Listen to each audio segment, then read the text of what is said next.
Chapter 12. Early one evening, struggling with a sonnet that twisted all awry the beauty and thought that trailed in glow and vapor through his brain, Martin was called to the telephone. "It's a lady's voice, a fine lady's," Mr. Higginbotham, who had called him, jeered. Martin went to the telephone in the corner of the room and felt a wave of warmth rush through him as he heard Ruth's voice. In his battle with the sonnet, he had forgotten her existence, and at the sound of her voice his love for her smote him like a sudden blow. And such a voice! Delicate and sweet, like a strain of music heard far off and faint, or better, like a bell of silver, a perfect tone, crystal pure. No mere woman had a voice like that. There was something celestial about it, and it came from other worlds. He could scarcely hear what it said, so ravished was he, though he controlled his face, for he knew that Mr. Higginbotham's ferret eyes were fixed upon him. It was not much that Ruth wanted to say, merely that Norman was going to take her to a lecture that night, but that he had a headache, and she was so disappointed, and she had the tickets, and that if he had no other engagement, would he be good enough to take her? Would he? He fought to suppress the eagerness in his voice. It was amazing. He had always seen her in her own house, and he had never dared to ask her to go anywhere with him. Quite irrelevantly, still at the telephone, and talking with her, he felt an overpowering desire to die for her, and visions of heroic sacrifice shaped and dissolved in his whirling brain. He loved her so much, so terribly, so hopelessly. In that moment of mad happiness, that she would go out with him, go to a lecture with him, Martin Eden, she soared so far above him that there seemed nothing else for him to do than die for her. It was the only fit way in which he could express the tremendous and lofty emotion he felt for her. It was the sublime abnegation of true love that comes to all lovers, and it came to him there, at the telephone, in a whirlwind of fire and glory. And to die for her, he felt, was to have lived and loved well. And he was only 21, and he had never been in love before. His hand trembled as he hung up the receiver, and he was weak from the organ which had stirred him. His eyes were shining like an angel's, and his face was transfigured, purged of all earthly dross, and pure and holy. "Making dates outside, eh?" his brother-in-law sneered. "You know what that means. You'll be in the police court yet." But Martin could not come down from the height. Not even the bestiality of the illusion could bring him back to earth. Anger and hurt were beneath him.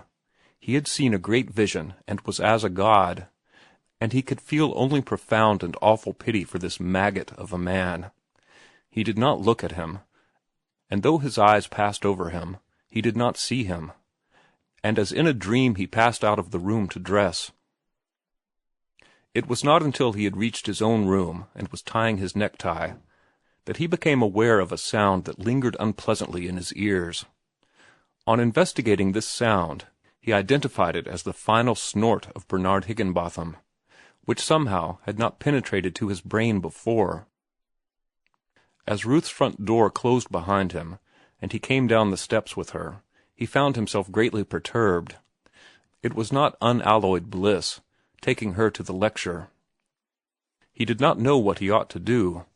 He had seen, on the streets, with persons of her class, that the women took the men's arms, but then again, he had seen them when they didn't, and he wondered if it was only in the evening that arms were taken, or only between husbands and wives and relatives. Just before he reached the sidewalk, he remembered Minnie. Minnie had always been a stickler. She had called him down the second time she walked out with him, because he had gone along on the inside, and she had laid down the law to him that a gentleman always walked on the outside when he was with a lady. And Minnie had made a practice of kicking his heels whenever they crossed from one side of the street to the other, to remind him to get over on the outside. He wondered where she had got this item of etiquette, and whether it had filtered down from above and was all right. It wouldn't do any harm to try it, he decided, by the time they had reached the sidewalk. And he swung behind Ruth and took up his station on the outside. Then the other problem presented itself. Should he offer his arm? He had never offered anybody his arm in his life. The girls he had known never took the fellow's arms. For the first several times they walked freely, side by side, and after it was arms around the waists and heads against the fellow's shoulders where the streets were unlighted. But this was different. She wasn't that kind of a girl. He must do something. He crooked his arm next to her, crooked it very slightly and with secret tentativeness, not invitingly, but just casually, as though he was accustomed to walk that way. And then the wonderful thing happened. He felt her hand upon his arm.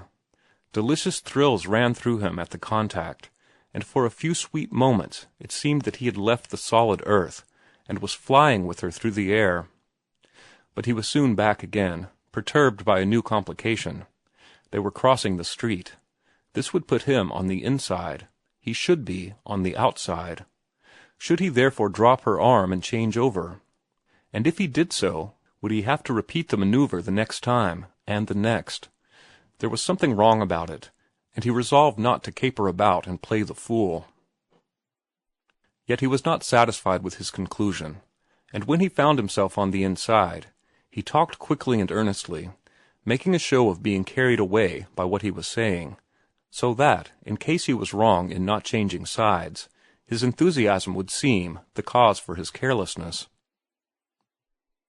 As they crossed Broadway, he came face to face with a new problem. In the blaze of the electric lights he saw Lizzie Connolly and her giggly friend. Only for an instant he hesitated, then his hand went up and his hat came off. He could not be disloyal to his kind, and it was to more than Lizzie Connolly that his hat was lifted. She nodded and looked at him boldly, not with soft and gentle eyes like Ruth's, but with eyes that were handsome and hard, and that swept on past him to Ruth, and itemized her face and dress and station. And he was aware that Ruth looked too, with quick eyes that were timid and mild as a dove's, but which saw, in a look that was a flutter on and past, the working-class girl in her cheap finery, and under the strange hat that all working-class girls were wearing just then. "What a pretty girl," Ruth said a moment later. Martin could have blessed her, though he said, "I don't know. I guess it's all a matter of personal taste, but she doesn't strike me as being particularly pretty." "Why, there isn't one woman in 10,000 with features as regular as hers. They are splendid. Her face is as clear-cut as a cameo, and her eyes are beautiful." "Do you think so?"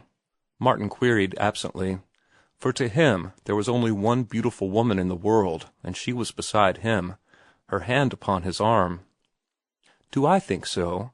If that girl had proper opportunity to dress, Mr. Eden, and if she were taught how to carry herself, you would be fairly dazzled by her, and so would all men." "She would have to be taught how to speak," he commented, "or else most of the men wouldn't understand her. I'm sure you couldn't understand a quarter of what she said if she just spoke naturally." "Nonsense. You were just as bad as Arthur when you try to make your point." "You forget how I talked when you first met me. I have learned a new language since then. Before that time I talked as that girl talks. Now I can manage to make myself understood sufficiently in your language to explain that you do not know that other girl's language. And do you know why she carries herself the way she does? I think about such things now, though I never used to think about them, and I am beginning to understand much." "But why does she?" "She has worked long hours for years at machines. When one's body is young, it is very pliable, and hard work will mold it like putty, according to the nature of the work. I can tell at a glance the trades of many working men I meet on the street. Look at me. Why am I rolling all about the shop? Because of the years I put in on the sea. If I'd put in the same years cow-punching, with my body young and pliable, I wouldn't be rolling now, but I'd be bow-legged. And so with that girl. You notice that her eyes were what I might call hard. She has never been sheltered. She has had to take care of herself. And a young girl can't take care of herself and keep her eyes soft and gentle like yours, for example." "I think you are right," Ruth said in a low voice. "And it is too bad. She is such a pretty girl." He looked at her and saw her eyes luminous with pity, And then he remembered that he loved her, and was lost in amazement at his fortune that permitted him to love her, and to take her on his arm to a lecture. "Who are you, Martin Eden?" he demanded of himself in the looking-glass, that night when he got back to his room. He gazed at himself long and curiously. Who are you? What are you? Where do you belong? You belong by rights to girls like Lizzie Connolly. You belong with the legions of toil, with all that is low and vulgar and unbeautiful. You belong with the oxen and the drudges, in dirty surroundings among smells and stenches. There are the stale vegetables now. Those potatoes are rotting. Smell them, damn you, smell them. And yet you dare to open the books, to listen to beautiful music, to learn to love beautiful paintings, to speak good English, to think thoughts that none of your own kind thinks, to tear yourself away from the oxen and the Lizzie Connollys, and to love a pale spirit of a woman who is a million times beyond you, and who lives in the stars. Who are you, and what are you?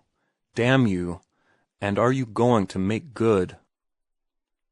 He shook his fist at himself in the glass, and sat down on the edge of the bed to dream for a space with wide eyes. Then he got out notebook and algebra, and lost himself in quadratic equations, while the hours slipped by, and the stars dimmed, and the gray of dawn flooded against his window.